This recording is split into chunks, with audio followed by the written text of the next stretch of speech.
अस्सलाम वालेकुम। Golden 120 vlog में आपको खुशामदीद कहते हैं। दुबई विजिट वीज़ा के हवाले से एक बहुत ही बड़ी और एक अच्छी अपडेट आई है। जो लोग भी ये कह रहे थे कि दुबई के विजिट वीज़ा अभी कब से ओपन हो रहे हैं, बहुत सारे लोग अपने वीज़ा को अप्लाई कर रहे थे लेकिन उनके वीज़ाज रिजेक्ट हो रहे थे। और उसके अलावा कुछ कंट्रीज के लिए कुछ बहुत सारी रिस्ट्रिक्शंस भी थी। लेकिन अभी यहाँ की जो गवर्नमेंट है, यूएई की गवर्नमेंट, उन्होंने ये सब चीज़ों का सलूशन निकाल दिया है।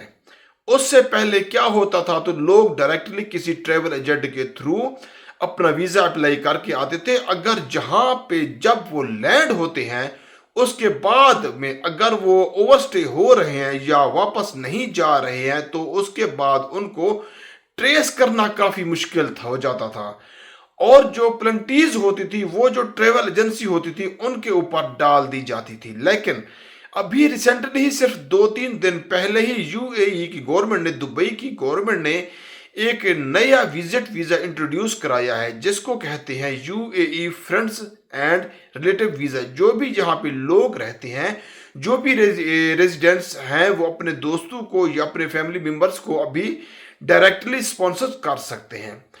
विजिट वीज़ा आज से 90 डेज 3 महीने तक का वीज़ा वो डायरेक्टली वो स्पॉन्सर कर सकते हैं। लेकिन उसके साथ साथ ही गवर्नमेंट ने यह भी बताया जी कि जो लोग भी उसको मिस यूज करेंगे या ओवरस्टे होंगे, वापस नहीं जाएंगे, और ख़ास तौर पर वो आदमी जो आप लोगों को प्लेंटी भी दी जाए, खास तौर पर वो आदमी जो आपको, इसमें आप लोग सिंगल एंट्री भी अप्लाई कर सकते हैं, मल्टीपल एंट्री भी अप्लाई कर सकते हैं। 30 दिन के लिए, 60 दिन के लिए, 3 महीने के लिए आप लोगों को ये वीज़ा मिलेगा। इसमें जो अप्लाई करने का क्राइटेरिया है वो भी बहुत ही ज़्यादा सिंपल है।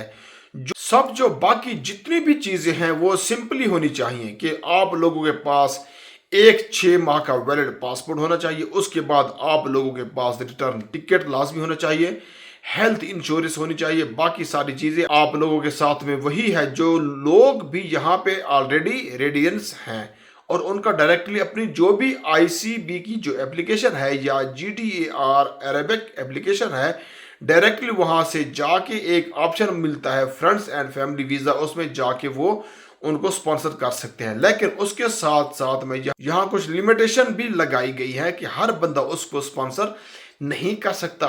जो भी फर्स्ट लेवल या सेकंड लेवल की जॉब कर रहा है, एज पर जो कैटेगरीज क्लासिफिकेशन है उसमें सुपरवाइजर आ जाते हैं, मैनेजर आ जाते हैं। चूंकि अभी पोजीशंस हैं, वो लोग जो भी यहाँ पे काम कर रहे होते हैं वो अपने दोस्तों को या फैमिली मेंबर को डायरेक्ट स्पॉन्सर कर सकते हैं, बुला सकते हैं। और उसमें एक जो चीज़ें हैं जो कि मैं और लोअर कैटेगरी जॉब्स होती हैं, जो लेबर कैटेगरीज में होती हैं, वो अप्लाई नहीं कर सकेंगे। लेकिन फर्स्ट एंड सेकंड लेवल की जो भी लोग हैं यहाँ पे, वो अपने दोस्तों को, अपना रिश्तेदारों को डायरेक्टली ये वीज़ा अप्लाई कर सकते हैं। और इस वीज़ा को अप्लाई करने के लिए उन्होंने किसी के पास, किसी ट्रेवल एजेंट के पास या किसी एजेंसी के पास जाने की बिल्कुल ज़रूरत नहीं है। डायरेक्टली अपनी जो एप्लीकेशन है वो आप लोगों को ऑनलाइन मिल जाएगी। वहाँ से जाके आप लोग अपनी एप्लीकेशन को सारा फॉर्म फिल कर सकते हैं। एप्लीकेंट जो भी यहाँ पे आ रहा है उसकी सारी डिटेल्स जा सकते हैं, पासपोर्ट की कॉपीज़ और वो सारी चीज़ें डालेंगे तो आपका वीज़ा इशू हो जाएगा। जो रेजिडेंट्स है वो डायरेक्टली स्पॉन्सर कर रहे हैं। अगर वो जो बंदा विजिट वीज़ा पे आता है वो वापस नहीं जा स्क्वाड होता है तो अभी जो रेजिडेंट्स है उसको भी प्लेंटी मिल सकती है। ये एक परफेक्ट सोल्यूशन है, नया वीज़ा है। जो लोग भी यहाँ पे आना चाहते हैं, अगर उनके कोई भी रिलेटिव या दोस्त यहाँ पे हैं, उनको स्पॉन्सर कर सकते हैं। अपनी दुआ में याद रखना। मिलते हैं नेक्स्ट वीडियो में। फी मानुल्लाह।